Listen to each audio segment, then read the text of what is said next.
Cubaan satu, kami pukau anda dengan suara. Cubaan dua, kami pukau anda dengan cerita. Cubaan tiga, kami pukau anda dengan bahasa.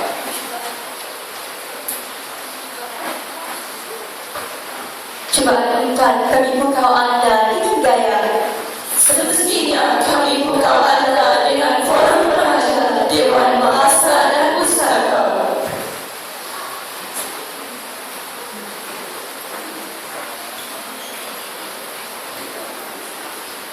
Bismillahirrahmanirrahim. Assalamualaikum warahmatullahi wabarakatuh. Salam Allah, salam perpaduan dan salam satu Malaysia. Hadirin yang dirahmati Allah sekalian, bersyukur kita kehadirat Allah Subhanahu wa taala kerana dengan izin serta limpah kurnianya maka dapat kita bertemu dalam gelanggang forum remaja pada hari ini. Saya, Siti Nur Zulaikha binti Mustafa, akan bertindak sebagai pengerusi bagi membincangkan tajuk forum yang telah dipilih. Hadirin yang dirahmati Allah sekalian, pada hari ini saya akan membawa sedikit kelainan. Biasanya, saya akan memberikan pengenalan tajuk terlebih dahulu. Tetapi, pada hari ini dan sidang hadirin sekalian, izinkan saya memperkenalkan terlebih dahulu barisan ahli panel yang bersama saya. Jika saya seorang sahaja, tidaklah dinamakan forum. Jangan ragu dan jangan segan, kerana semua ahli panel kita pada hari ini tidak asing lagi buat warga dewan sekalian. Baiklah, dengan mengikut sunnah saya memperkenalkan di sebelah kanan saya iaitu Saudari Irna binti Ismail yang akan bertindak sebagai panel pertama. Apa kabar saudari dan bolehkah saudari jelaskan hobi saudari? Alhamdulillah ya, Cik Penerusi, saya sihat saja. Sebenarnya pada waktu lapang, saya gemar membaca. Terima kasih saudari. Seterusnya, saya akan memperkenalkan ahli panel kita yang kedua iaitu saudara Aiman bin Zulkifli. Apa kabar saudari dan bolehkah saudara jelaskan hobi saudara? Alhamdulillah, saya sihat dan saya gemar berjudi. Terima kasih saudara. Seterusnya sidang hadirin sekalian, saya akan memperkenalkan barisan ahli panel kita yang ketiga yang nampak pemalu tetapi bijak dan pintar dalam berkata-kata iaitu saudari Nur Arnius binti Rajani. Apa kabar saudari dan bolehkah saudari jelaskan hobi saudari? Alhamdulillah ya, saya sihat saja. Sebenarnya saya gemar membaca dan bersihat. Bagaimana pula dengan saudari? Alhamdulillah saudari, saya pun sihat-sihat sahaja. Pada masa lapang, saya suka menyanyi internet. Baiklah sidang hadirin sekalian, selamat datang dan terima kasih saya ucapkan kerana sudi menerima jemputan bagi membincangkan tajuk forum pada hari yang berbahagia ini. Sidang hadirin sekalian, sebelum itu izinkan saya membacakan dua tajuk kerajaan akhbar yang berada di tangan saya. Akhbar ini bertarikh 31 Disember 2016 dan 18 Februari 2017. Tajuknya ialah Panjat Ipoh, sekumpulan remaja akan disiasat dan 8 remaja berpasangan mahu direpuk kereta. Sidang hadirin sekalian, kegairahan remaja Alaf 21, kegairahan remaja Alaf 21. Inilah tajuk forum yang akan dikupas dengan lebih mendalam oleh kesemua ahli panel kita pada hari ini. Dua kejadian yang hanya bermula daripada hobi dan suka-suka dan perkara inilah yang akan memberikan implikasi negatif kepada diri sendiri.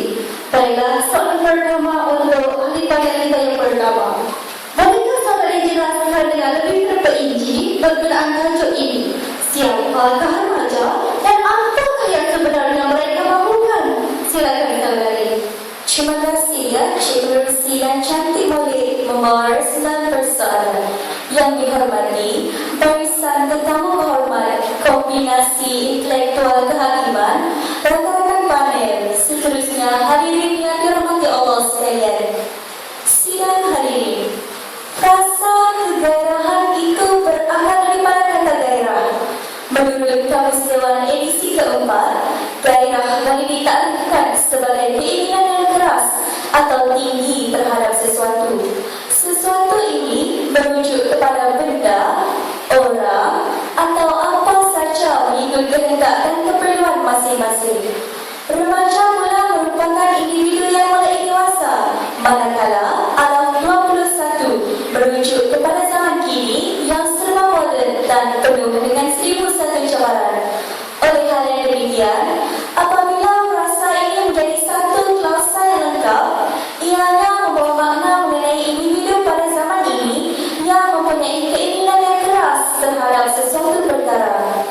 kembali pada soalan penulis tadi mengenai apa yang para remaja ini mahukan sebenarnya.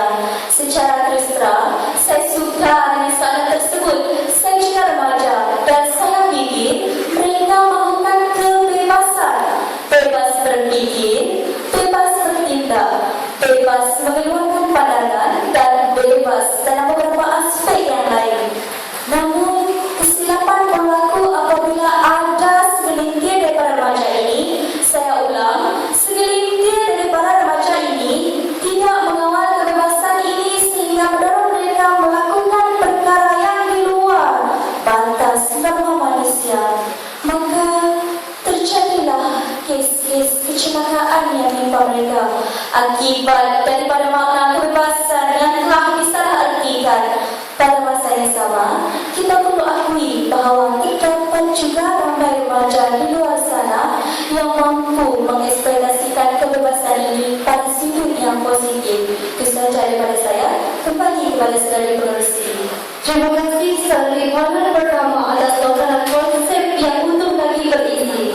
Sidang hari ini sekalian, saya begitu tertarik dengan kata kunci kebebasan yang disebut tadi. Panjang lebar yang diberikan bagi memberikan kefahaman kepada kita semua. Namun sidang hari ini sekalian, saya masih lagi ingin memancangkan berkenaan dengan isu ini. Adakah dengan alasan ini berkebebasan, para remaja ini boleh bertindak sesuka hati mereka tanpa memikirkan kesannya kepada diri sendiri dan orang lain? Mungkin ahli panel kita yang kedua mempunyai pandangan yang berbeza tentang isu ini. Silakan saudara. Bismillahirrahmanirrahim. Assalamualaikum warahmatullahi wabarakatuh. Yang saya hormati saudari pengurusi, rakan-rakan panel dan semestinya juga buat sidang hadirin. Soalan yang sangat baik daripada pengurusi. Persoalan mengenai golongan remaja yang paling terkesan dalam isu ini sebenarnya tidak sukar untuk dijawab. Sejujurnya, saya setuju dengan panel pertama. Walau bagaimanapun ya, saudari Erna, izinkan saya membuat sedikit penambahan isi yang sebenarnya mempunyai kaitan dan bertitik tolak daripada kata kunci kebebasan tersebut. Remaja. Setiap remaja mempunyai semangat inquiry yang sangat tinggi, semangat ingin tahu, semangat ingin mencuba perkara baru.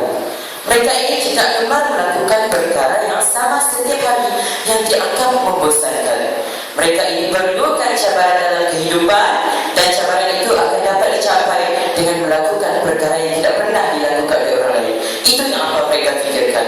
Bagi mereka, lebih sukar dan bahaya cabaran tersebut lebih tinggi tahap kepuasan dan keseronokan yang bakal mereka perolehi. Kesannya, kegairahan yang melampau ini bukan sahaja menyebabkan adanya nyawa terkorban, malah memberi kesan ramai cukup besar kepada ahli keluarga.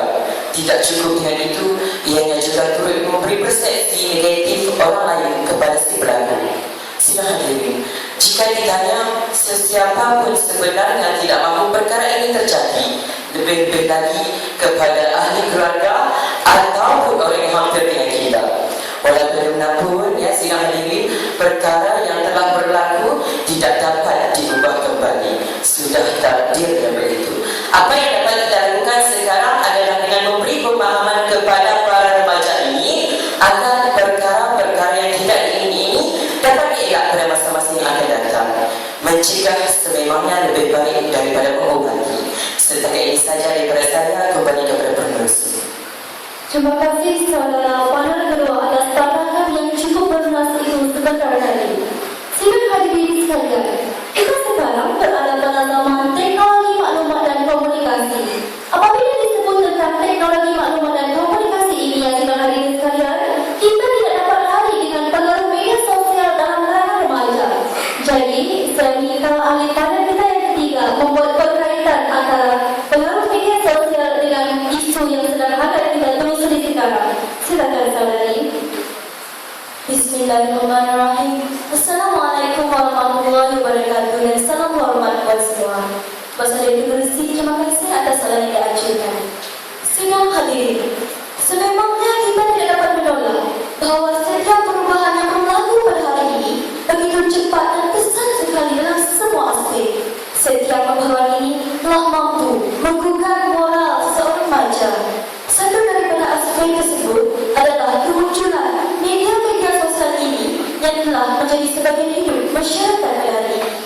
Sidang hadirin yang dirahmati, cuba kita ingat kembali pada zaman ibu-ibu dan ayah-ayah kita.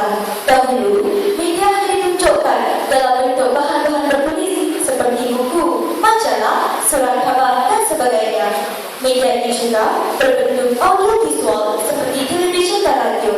Tetapi pada hari ini, skop media telah berkembang melampaui berbagai bentuk dan alat seperti internet, teknologi telepon pintar seperti SMS, MS dan multimedia lainnya, malahan melintasi teknologi sendiri.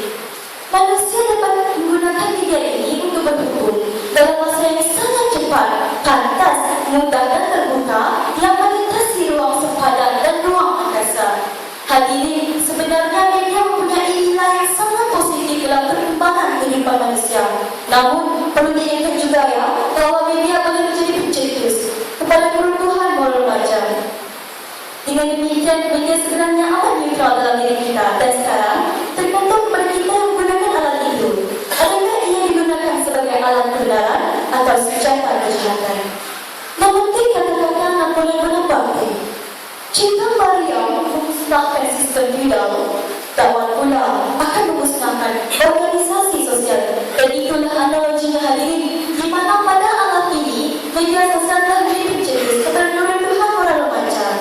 Remaja akan menggunakan media sosial ini untuk meraih populariti segera dengan menjadikan kehidupan masyarakat barat sebagai ikutan dan tidak lagi berpaksikan kepentingan media sosial yang sepatutnya.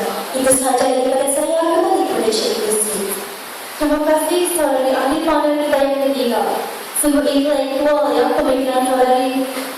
Sidang hadirin sekalian, hasil penjelasan yang telah diberikan, kita mulai menyadari bahawa media sosial ini banyak mempengaruhi moral seseorang remaja. Baiklah sidang hadirin sekalian, tidak adil jika kita hanya menjadi faktor permasalahan ini, tetapi tidak juga untuk mencari solusi yang mampu merubah keadaan. Untuk tindakan yang lebih wajar, saya persilakan ahli panel kita yang pertama untuk memulakan forum untuk sesi yang kedua pula. Dipersilakan. Terima kasih sekali lagi kepada Cik Pengerusi atas persoalan yang diucapkan. Apabila menyebut tentang tindakan yang wajar diambil, tidak dapat tidak akan muncul pula persoalan lain dalam kotak pikiran kita, iaitu siapa yang harus bertanggungjawab dalam isu ini. Jika ditanya kepada saya, jawapannya akan diberikan adalah semua pihak. Semua pihak harus menggembling tenaga dan usaha dalam memastikan perkara ini tidak menular dalam kalangan masyarakat. Secara pribadi, tindakan pertama yang harus diambil ialah langkah pencegahan, seperti yang telah disebut oleh panel kedua kita tadi, iaitu mencegah lebih baik daripada mengobati. Oleh hal yang demikian, Kementerian Pendidikan Malaysia telah memperkukuhkan mata pelajaran pendidikan sivik dan kewarganegaraan, pendidikan moral dan pendidikan Islam bagi memandu pelajar agar tidak terjerumus ke lembah kehinaan. Kita ambil satu contoh, iaitu mata pelajaran pendidikan sivik dan kewarganegaraan. Mata pelajaran ini merupakan mata pelajaran keras untuk semua murid sekolah menengah. Selaras dengan ini, pihak sekolah bertanggungjawab membina sasiah dan potensi murid dengan pengetahuan, kemahiran dan nilai yang perlu bagi murid untuk melaksanakan hak dan tanggungjawab sivik dan kewarganegaraan. Pelajar pula perlu dipupuk dengan pemikiran kritis dan kreatif serta kesedaran sivik dan kewarganegaraan yang tinggi untuk melahirkan warga negara yang patriotik dan memainkan peranan yang konstruktif dalam pembangunan negara. Saya yakin jika pelaksanaan yang berkesan di pihak sekolah dan pelajar memahami serta menghayati prinsip-prinsip yang ada dalam isi kandungan mata pelajaran ini, niscaya kita akan dapat melahirkan pelajar dan pembaca yang berkualiti pada masa akan datang. Kembali kepada saudari pengerusi. Terima kasih saudari. Sidang hadirin sekalian, hasil penjelasan yang telah diberikan membuktikan bahawa langkah awal pencegahan harus diambil sebelum masalah ini lebih besar dan lebih sukar untuk dikawal. Namun sidang hadirin sekalian, dalam berarti kata lain, jika tadi ahli panel yang pertama Sebelum perkara ini terjadi, jadi saya minta ahli panel kita yang kedua menguraikan langkah selepas perkara ini terjadi seperti kejadian di Ipoh baru-baru ini. Silakan saudara. Terima kasih saudari pengurus yang tidak kurang pintar bicaranya. Pertama sekali, saya setuju dengan panel pertama bahawa semua pihak memainkan peranan penting dalam isu ini. Sidang hadirin, saya lihat segelintir daripada rakyat Malaysia ini terlalu mudah menilai dan menghakimi seseorang. Ambil contoh seperti sekumpulan remaja yang memanjat papan tanda itu. Setelah tindakan itu menjadi gelap, masyarakat mula membuat kecaman hebat terhadap mereka dan menganggap mereka membuat perkara bodoh. Yang sidang hadirin, tidak dinafikan tindakan mereka itu sememangnya salah di sisi undang-undang. Namun, apa yang harus kita lakukan adalah dengan cara menggunakan kaedah yang lebih berkhidmat terhadap mereka. Itu seharusnya kita lakukan. Seperti di awal forum, kita telah bersetuju bahawa darah muda remaja ini telah menyebabkan mereka tidak matang dan hanya mahukan kebebasan dalam kehidupan atas faktor keseronokan semata-mata. Sidang hadirin, remaja juga manusia biasa yang tidak dapat lari daripada melakukan kesilapan. Seharusnya tindakan yang wajar diambil adalah dengan cara mendekati mereka, faham kehendak naluri mereka, kita didik mereka, kita ajar mereka dan betulkan yang mana silap. Itu seharusnya kita lakukan. Untuk tujuan ini, saya mahu melibatkan pihak yang berautoriti, iaitu Kementerian Belia dan Sukan KBS. Hal ini kerana kebanyakan aktiviti remaja hanyalah ke arah sukan dan permainan. Biasanya mereka melakukan aktiviti ini tanpa mementingkan aspek keselamatan dan teknik yang betul. Melalui KBS, golongan ini akan diberi pendedahan yang jelas dalam satu program khas tentang apa yang telah mereka lakukan. Mereka harus sedar bahawa tindakan mereka itu boleh membahayakan diri sendiri dan juga orang lain. Selain itu, dengan bantuan dan sokongan daripada KBS, kita boleh salurkan kegairahan remaja ini ke satu tahap yang lebih serius demi masa depan mereka, iaitu ke arah kerja yang tetap. Maafkan saya sekali, izinkan saya mencelah. Silakan saudara, terima kasih. Sebenarnya saya kurang setuju dengan pendapat ahli panel kita yang kedua. Maafkan saya ya saudara. Satu persoalan timbul dalam benak fikiran saya apabila golongan ini diangkat sehingga sedemikian rupa. Sidang hadirin, tidakkah kita memikirkan implikasi setelah itu? Akan adanya golongan remaja lain yang mahu ikut melakukan tindakan yang sama jika kita dan mereka baik seperti itu. Sejujurnya, saya tidak mampu perkara ini terus melanjutkan. Saya juga yakin bahawa semua ahli panel bersama, bukan? Oleh sebab itulah, kita dijemput pada hari ini bagi membincangkan isu yang mula membelenggu masyarakat ini. Bagi saya, remaja yang diakukan perbuatan salahnya itu akan merasakan diri mereka ibarat adil. Jadi, sememangnya dengan cara lain, hukuman yang tegas perlu dilaksanakan supaya memberi pengajaran kepada mereka dan remaja lain di luar sana. Sidang hadirin, kita tidak mahu dengan baik kita akan diri mendorong kepada mereka untuk menzahirkan kegairahan ke arah tidak betul. Cukuplah sekali kita menghadapinya dan tidak lagi selepas itu. Hadirin, kita tidak mahu melihat adanya nyawa berkorban dan rumah yang menangis lagi. Namun, tidak gunanya jika kita melakukan yang terbaik untuk mereka, tetapi mereka tetap besar kepala dan merasakan tindakan mereka ini betul.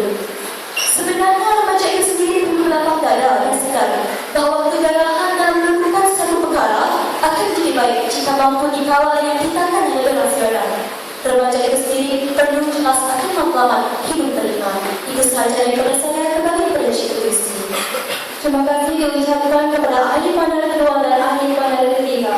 Sidang hadirin sekalian, tadi kita lihat terdapat dua perbezaan pendapat antara ahli panel kedua dan ahli panel ketiga kita. Seorang inginkan cara yang lebih berhembang dan berlemah lembut, dan seorang lagi inginkan cara yang lebih keras untuk diambil. Namun sidang hadirin sekalian, matlamat kedua-duanya adalah sama, yaitu ingin memastikan kegairahan remaja awal proposal ini disalurkan ke tempat dan kaedah yang betul. Sekarang terpulang kepada penonton untuk memilih tepuk dada tanya selera. Sidang hadirin sekalian, secara kesimpulannya, semua pihak harus berganding bahu memainkan peran masing-masing untuk membendung masalah ini agar tidak terjadi pada masa yang akan datang. Bukan hanya individu tetapi pihak sekolah dan kementerian juga berkaitan, malah ibu bapa juga. Sidang hadirin sekalian, ingatlah pesan Sultan Johor, Sultan Ibrahim Iskandar yang berbunyi, biar dia yang menangis, jangan kita yang menangis. Baiklah sidang hadirin sekalian, sekian sahaja untuk forum kita pada hari ini. Saya akhiri forum kita pada hari ini dengan lafaz yang mulia. Wabillahi taufiq wal hidayah. Wassalamualaikum warahmatullahi wabarakatuh.